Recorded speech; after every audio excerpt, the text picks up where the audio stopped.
Hi, I'm Miki Howard, and I am here with my very first podcast. Everybody kept telling me I should do a podcast, and the fact that the road is bumpy, baby, I said, okay, well, we could try that. Maybe I have some information that can help somebody, or maybe make you laugh, because, life is funny, and you better laugh. So I have some friends here with me. One of my deepest and dearest friends, Mr. Seth Nesbitt. I can never say his name. Seth Neblet. I know. And then we've been like since he was a kid, and I always just call Zeth. She likes the Z's in my name. Yes, right. It's probably something in my DNA. Right. And then we also have a wonderful clinical doctor, because we're going to talk about some things that perhaps, my opinion is not going to be, because I'm really and Dr. T is here, and we're going to call her that because her name is more complicated than I care to say. And so Dr. T is here, and she's going to, try to give an unbiased opinion. And then we have wonderful Cal Marshall.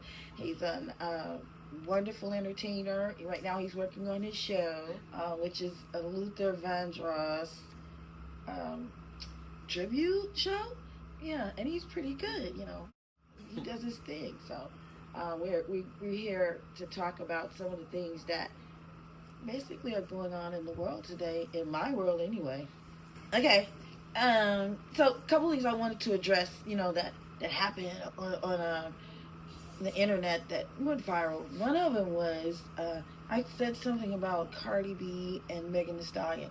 Cardi B and Megan Thee Stallion had no business bumping vaginas on the Grammys. I was humiliated, and I don't have anything to do with that. It's always been pornography in music, but it has a place, and it's not in the mainstream. No shade to nobody. I don't want no smoke. You go back to 94, up until now, and you check out the black music and see where it came from. The only reason that I was at all disturbed somewhat was because they're so beautiful, and I was looking excitedly for them to represent their genre in a way that that was it. I admire and I respect and I love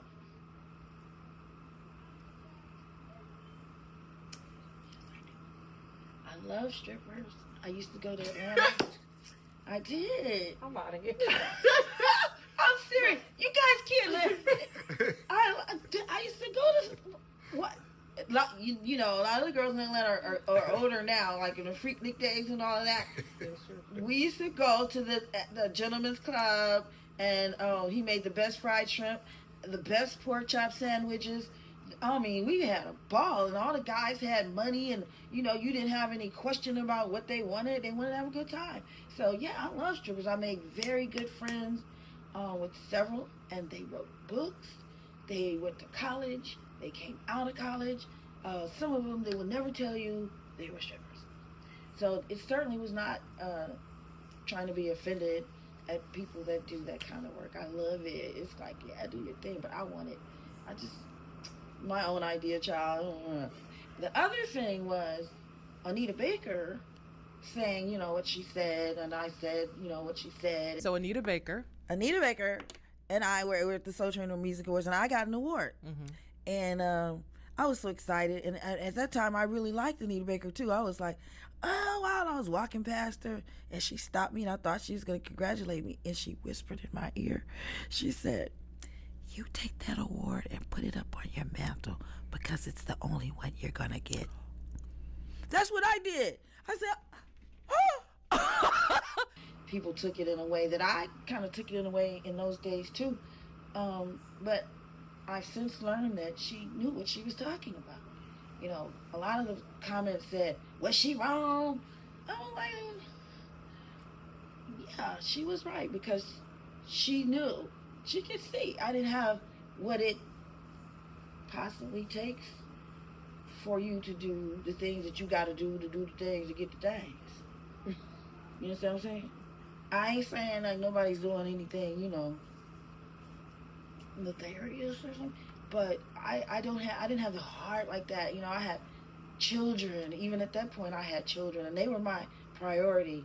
And you can tell, you know, I probably got up there and didn't even thank the right people, because, you know, it was genuinely just a girl that could sing, wanted to sing and take care of my family. I thought I was gonna, you know, make some good records, get married, have a family. I didn't know it was gonna be this train of bullshit.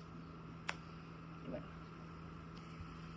So I really love you know, the culture, you know, of, you know, stripper thing, you know. I have a good time, you know. I used to anyway, you know, I'm too old now. But it just wasn't the place. That's all I was saying. You know, do your thing where you do it. And if you get the opportunity to be in front of millions and millions of people and families and children, I just wanted them to show out, like, how gorgeous and, you know, like that. I didn't really want them to do the sexual prowess thing. But that's that. You know, I love them. I love them all. So Zeph, my best friend ever. I love him. He's really like, I always call him my dad, because, you know, I lost my dad so, you know, years ago, and he's filled in, you know, he's stepped in a lot of times, and we were having crazy times. You know, it's like, it's been an amazing ride, you know. Seth has stepped in and taken over management and helped me in a lot of situations, and he manages a lot of women. Your mom, Miss Malia Franklin. Tell us about Malia. She was like a mentor to me. Malia, my mother, Malia Franklin, she was a member of Parliament Funkadelic back in the 70s.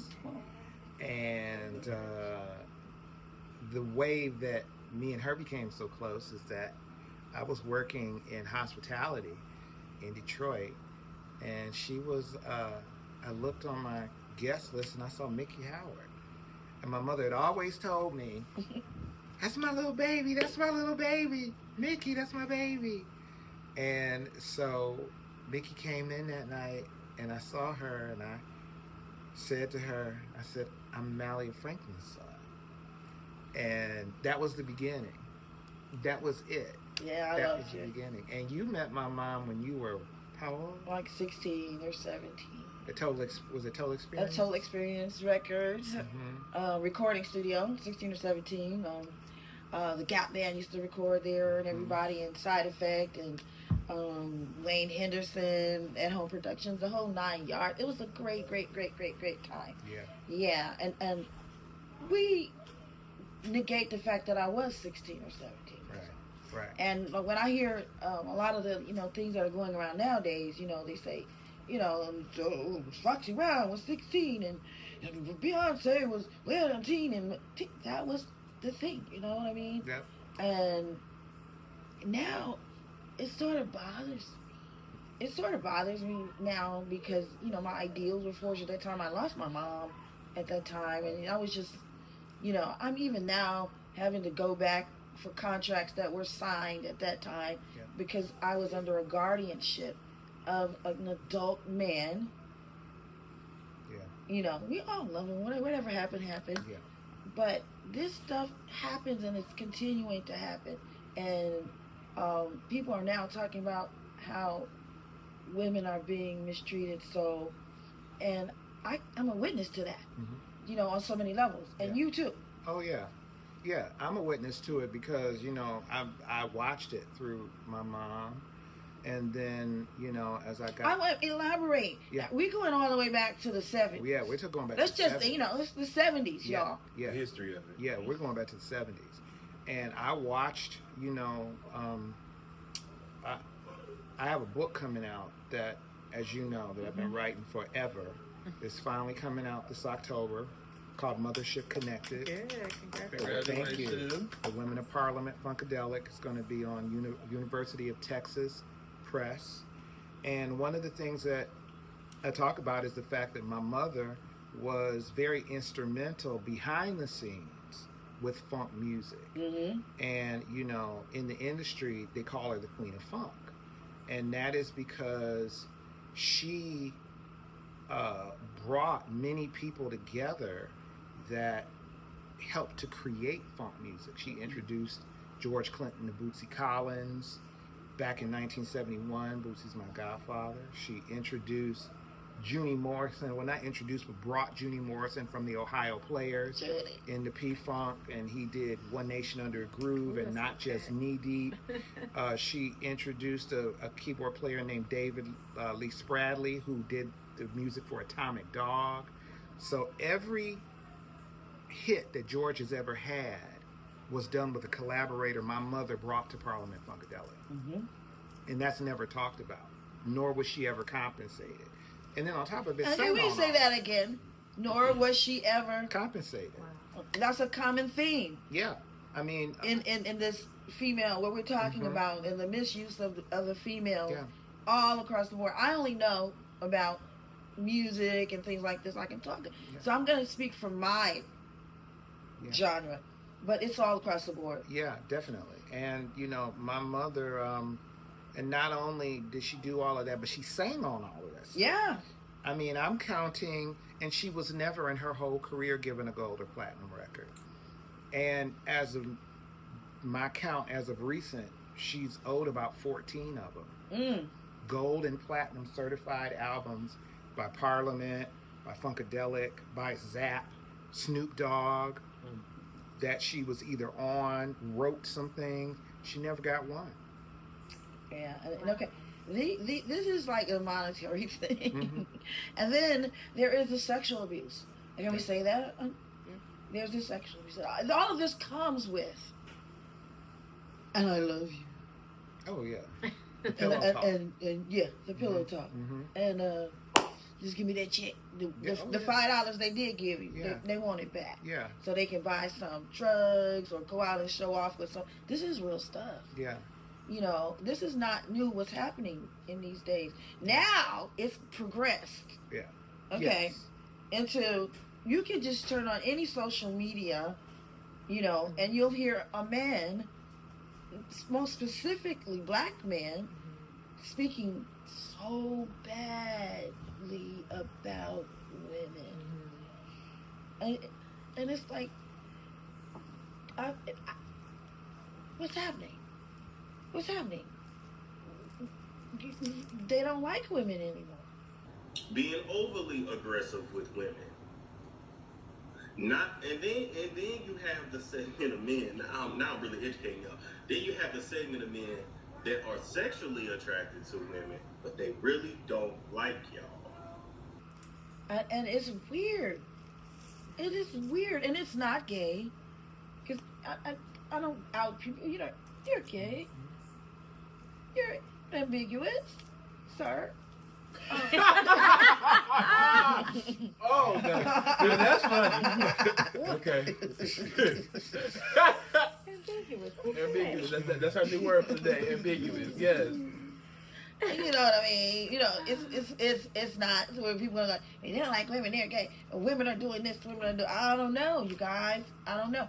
You know, the sexy reds and everybody y'all like. You like? I don't like them. Yeah, and then they say no on the internet. I like her. But I like her because she's honest. All hoes is honest. Yeah, what? That's why I like That's why them. y'all like them. That's why we like them. Well, I don't like all of them. I just like her. We ain't saying we don't like them. We saying men like those girls. For fun, not for life though. Not I for can't wife, tell. They don't get like the only one that got married was Cardi B, and now she divorced. They're not wives. They just fun for the night. I kind of want to go back to being fun for the night. I used to like to be fun. Save the heartache. You ain't got to deal with nothing All else. the drama. You know, that's why I'm single now, because men don't like women, and I'm a woman. Yeah, it's a lot of hatred towards women. Well, I'm gonna say, in my opinion, I feel like it comes from older black men more than younger black men. Younger black men do have some issues. I'm not saying that they are, but I believe that the younger black men who hold those type of ideals because they got them from older black men who taught them those ideals. And most of those black men from that generation, like with one of the things that you talked about regarding women was the whole aunties and how they have just totally done. I'm not auntie no more. What were you saying? That's Caitlin, who doesn't want to be on camera, even though she's gorgeous. Oh gosh, I was saying I I think men used to like women when they would work their jobs and they bring their whole check home. They give it to their wives. The wife goes shopping. They don't like women no more. No, we all know that. They don't like it when men. That was men. No, because you were saying you were saying that you think it's the younger men now. It's not. No, you were saying it's the older men When from I say that older generation. men, I'm talking about the generation of, I'm going to say their names, the Corey Holcombs, all those 50s, 40s, 60s. If you in that era of men who were from the Freaknik era, Okay. and the men who are in their 70s, 80s, they know how to treat women. Yeah. It's those men who had If kids. that ain't gonna treat a woman, the woman is treating them at this point. Right, but I'm No, saying like they were decent men. The men of Right. like that era of the Corey Holcombs and stuff. Those men, for lack of better words, not saying him in particular, but those are the deadbeat daddies. Those are the ones Okay. who had a bunch of us Okay, and didn't but take care of us. that's- and then left the women all right, alone no, with no kids. that's and when then the- they talk okay. about women not being No, good. they come from when the breakdown came. So the men in their 70s, this was pre-drugs, pre-80s. So then when the breakdown came and they did everybody's mom and parents were being split up, people were on drugs, they weren't seeing the two family Yeah, we understand that anymore. part. Yeah. Well, I think it all boils down to control and independence. I believe that if you can be controlled, then you can be appreciated. They appreciate me. I got But control if like a you're little yeah. puppet. But if you're Control my independent- ass right on out of my career. But if you're independent, but if you're independent It's a and not problem. easily controlled, then Mhm. yes, it can be. No, I what can't hap- be controlled. And what happened in that era during the breakdown wasn't just a breakdown of family. What really happened was a lot of deadbeat, no good brothers who didn't go to school, did not get education within the streets, who did not do their job to become real men. They didn't do their work. Now you have women who are getting jobs paying six figures. Now they're making more money than you, and you're mad because you're not able to compete. Now you have a problem with black women saying that they're doing something and now you don't want to be with them. That's what happened. Because now you have... I feel like there's so much that's so loaded, because so much goes into that, from the men being taken out of the home, going to jail, the women having to get work and get jobs. But you go all the way back to slavery, and Yeah. the women had to There you pull the go. men out Right. because the men were being so you Yeah. know, mistreated worse than we were, and we could at least get under master and be like, okay, now I got your back. Yeah, but you know, Sorry. also here's the thing. With dating I didn't say women, you had it's a problem No, with but it. it's a lot of gay men who you can say for a fact openly don't like women. Yeah. Yeah. Not in no kind of way. Yeah. Like they don't like you. They don't want you around. They don't want you. They want your space. Right. So because of that, I can I say don't know that for any black. like that. Do I? I'm like, Well, there are some gay men that compete with women. Yeah. No, yeah. Yeah, That's but, what I'm saying. But you know that has to do with their own security within themselves as a man. Yeah. So that's what I'm saying when you say a woman. When you're raised by a real woman who actually raises her children, when you're raised by a man who actually shows you how to be a decent individual, it's a difference. And unfortunately, that generation from that era either was messed up with drugs, messed up by being spoiled, messed up by getting everything they wanted, whatever the issue was. But that generation of men just didn't comprehend, and now they basically, like you said, taking advantage. They beating down women, and they're still doing it. And unfortunately, those men now have microphones and platforms like like Kevin Samuels and all other people who really, in reality, if you think about their background, you wouldn't have went nowhere if you weren't talking down on women, because what you were talking about really was nothing, and Right. everything was about a personal thing. You're talking Right. about women's body shapes, women's all that stuff. If women broke down men by their penis size, it'd be a whole different story out here in Baby. these streets. Get the I don't even crying. remember. You know about high value or low value men. If you want to break it down on penis size and how much Right. money you have. Right. But you know, what I think Good point. they don't see, and then we're gonna talk to you, Dr. T. Mhm.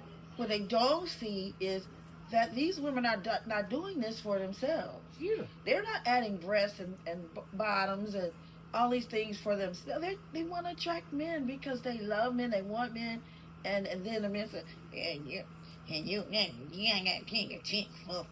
But what's the quality of the man that they're attracting? They don't care because we're so valuable to each other. We love each other so much. Literally, people that we That's why we want to know what each other are doing. That's why we can look at platform after platform, not me, and about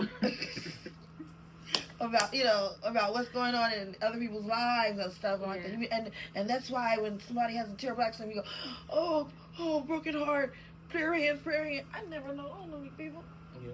Right. They might not even be telling the truth, but we are human beings. And we want to be connected to each other, isn't that? Right. But then when you say quality of men, they're attracting. They don't care. I may get in trouble for this one for saying this, but I'm gonna say it. I look at it as the quality of woman who does it, because quite frankly, you ain't got no work done on your body. You don't have none done. Kaylin don't have. Okay, none that's done. not fair. Wow. That's not fair because I've considered it. But you haven't done it. Because my mom would let me, but because you don't need but it. I considered it. Okay, I don't wait agree. Now. Okay, Caitlin, you're saying that.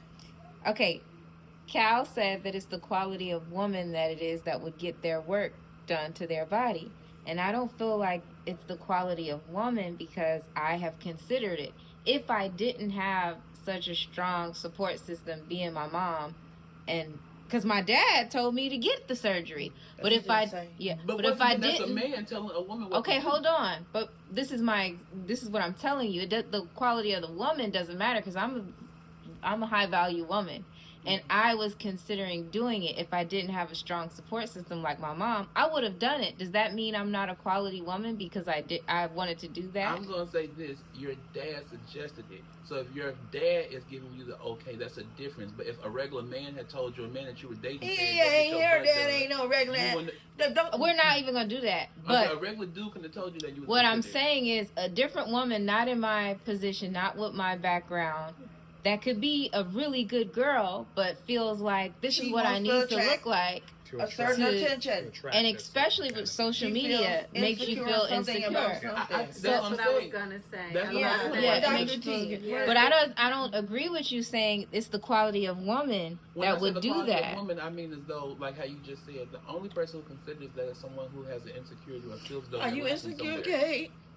Like, tell your mama what it is. Oh my goodness. I'm here for you. That is wild. You know, and you didn't do it. But that's what I'm saying. The woman who goes through with it, the woman who says, I'm going to go on the table, I'm going to jeopardize my life, I'm going to do this just so I can have a bigger butt. They don't even fit my thighs or legs. I think we're over it. Now, come on, Miss. No, a lot of times it can come from people who are insecure about themselves, and that's not a crime. No. And I'm gonna go a little personal for myself because we're talking. You started off talking about you, right? Mm-hmm. So for me, I have encountered men, and these are men that listen to that Kevin Samuels, that will say crazy stuff to make me feel insecure about myself. But you can't do that because I wasn't raised to be insecure. So it doesn't work. So it's like middle finger to you and then bye. You know what I mean? And I've heard two men say something about my attractiveness or lack of attractiveness. Well, I think I'm attractive. Yes, I think so. So it doesn't come from what a man thinks about me. Whatever decisions and things that I make them because of me. Unfortunately, we do have a lot of young people that don't have security. They didn't have anybody just loving them through, no matter the nappy hair, the whatever it was. You know, you were loved anyway. My mother would press my hair and burn my damn ear and neck every single time. And I'm like, also in psychology, there's different stages of development. One of them early on is feeling like you're secure. And a lot of times it comes initially from the mother, learning to be secure in the mother. And then if you don't have the mother, then you're dealing with separation issues and then everything else that can come along with that. So the insecurity is set in motion early. Just like the women getting on stage doing the scissor thing. I personally didn't watch it. I don't watch those shows so much anymore because in my opinion, the quality has gone down. I think about Michael Jackson getting up there 25, 30, 40 years ago. You know what I mean? And things were done with class. Things were done with class. There was a certain level of pride. To me... That's what I'm talking about. To me, like I said, I didn't see it.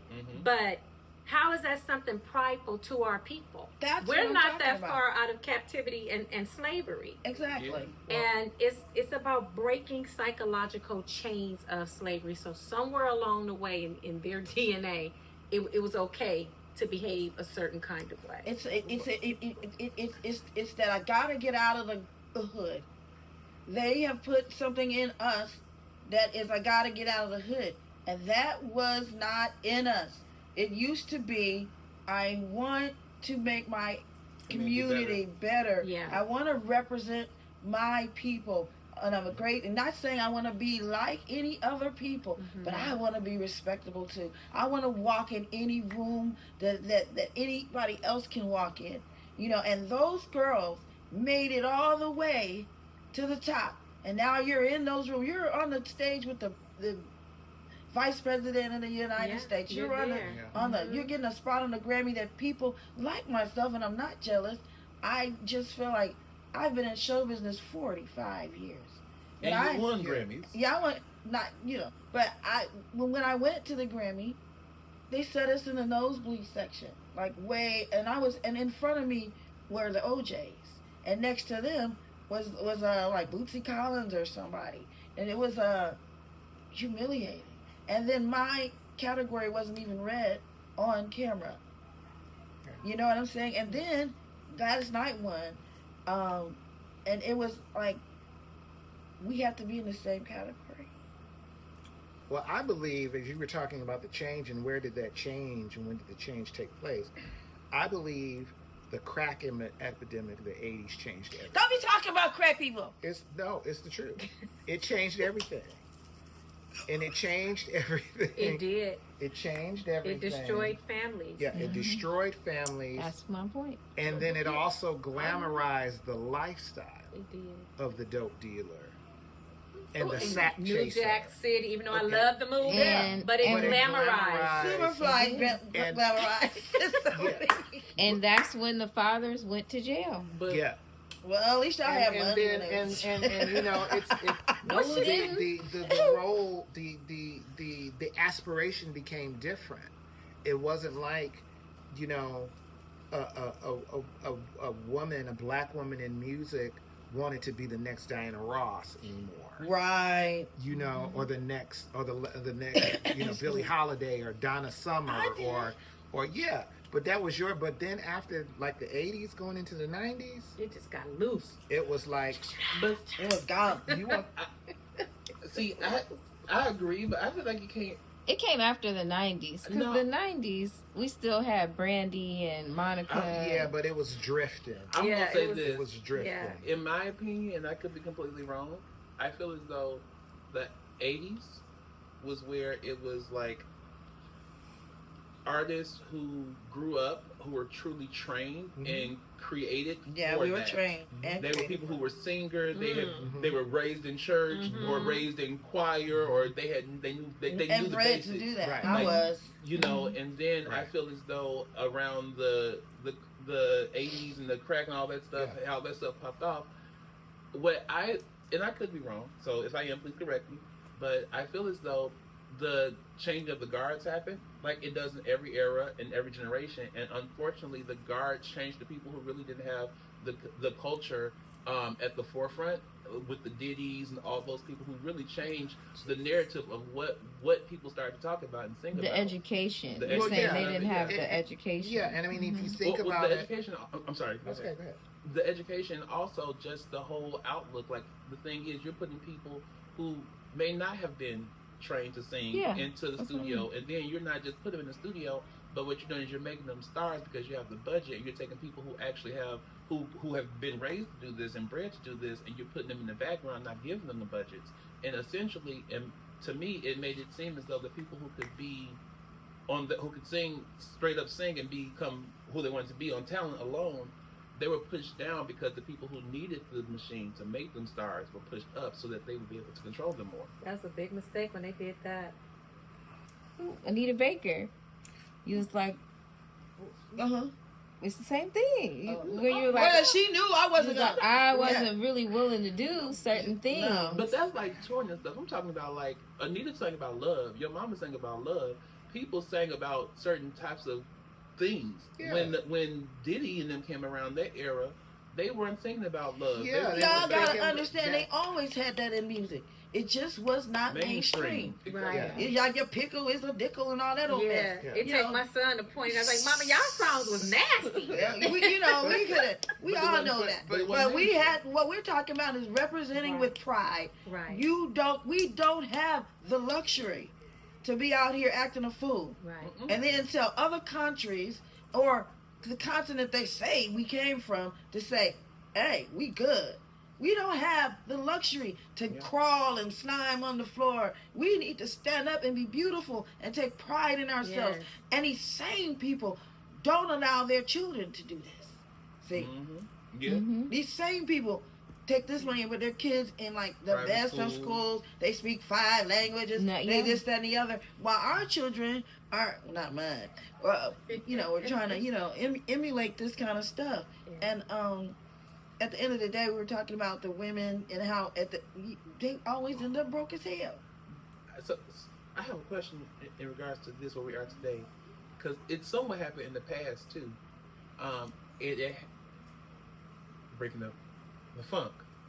They say that happened with the funk That's what weird. That's why I was because they say it started off with Motown having the dignity and the pride, and then George Clinton and the Funkadelics came in and was like, screw all that and they just being wild and free. But that was a And- section. Like, it was in a proper place. Yeah, but it became a whole era generation. It was became a whole movement. culture. I never saw them scissor on stage. Oh, goodness. Well, it's also, you have to understand it's also a sign of the times. And then too. the funk was. And that- Oh, excuse me. I'm sorry, baby. You And that sure? has a lot of it has to do with pop culture and what is considered successful, what's considered beautiful, what's considered, all of these sorts of things, and what's considered popular.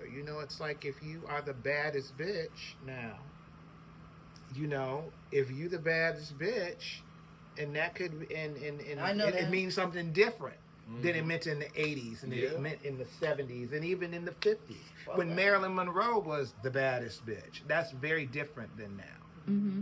But I also feel like then it wasn't just one street. Like, now they're pushing this narrative where it's only this. One Mhm. thing. Then, yes. Well, Yeah, see, but and that's the you're- thing. you're- They are major, They're not major, going to you're right. push. They're not going to They're push not- those. They're not, things. yeah, they're not on the Grammys. I don't Sabrina understand Carpenter. how we had the Well, same. I love artist for the Sabrina. Wait, last- Sabrina Carpenter though. I But the love last Sabrina 30 Carpenter. years, it's the same artist. I love Sabrina Carpenter, but that's she's because white. I was going to Yeah. say that the white girls can do it. It's the black girls Yes, who I'm can't. That's talking the about, whole I don't know nothing point. about white people to be able to talk about this. I'm talking about black. She's the new girl. I love Sabrina Yeah, Carpenter. she's amazing. But that's the point, is that, no, it's the narrative is to ruin the black community. And we can't let it happen. Don't let it happen. Yeah, we're doing it ourselves. Right. I'm like, that's why the people in Doing it position, ourselves. the people like the people in control who are culture makers, as they quote themselves. Those are the people who are putting these people in the position to represent our community to the world. Let me ask a question. Who are generally, when it comes to the music business, who are generally the culture makers? Are they I don't black? even know anymore. Are they black? No. No, they aren't Mhm. black. Good point. But the thing No, is, they're not. they aren't black, but you still have the black people who run the businesses and who are part of it. Well, You know, have some of the black people who are in there, but they're scared of losing their job. There you ain't they? go. Girl, There you go. They're not about to go against the head person who's saying this is what we're pushing. If you're not on board, you can You go. can go. And they're going to be like, I'll do anything but be broke. And that's what most people feel so like. we sell ourselves out. yes. That's the reason I'm sitting here, because I ain't got nothing to do, because the promoters be hating on me, because I be, like, why they can't do nothing no more. They can't halfway pay you. They and I'm like, listen, it's got to be a better way, and since I'm able, I'm telling you guys, from the bottom of my heart, be your best. Be someone that can go anywhere in the world, that can walk in a cave and the caveman wants to say, who the hell is that?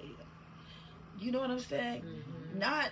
Don't slither around. You slither around in your bedroom with your man, your woman, whatever you do. But don't do it all out in public for the world to take that and put that on everybody and expect it from us. expected from us.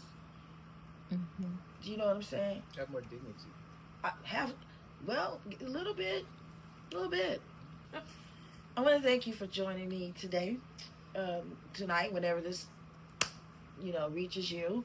I like to encourage you to like, share, and subscribe. I also want to tell you to pick up Seth's book. Be sure to go and see Cal Marshall. Dr. T is available. We'll put her information in a link. Caitlin will be on camera next time. And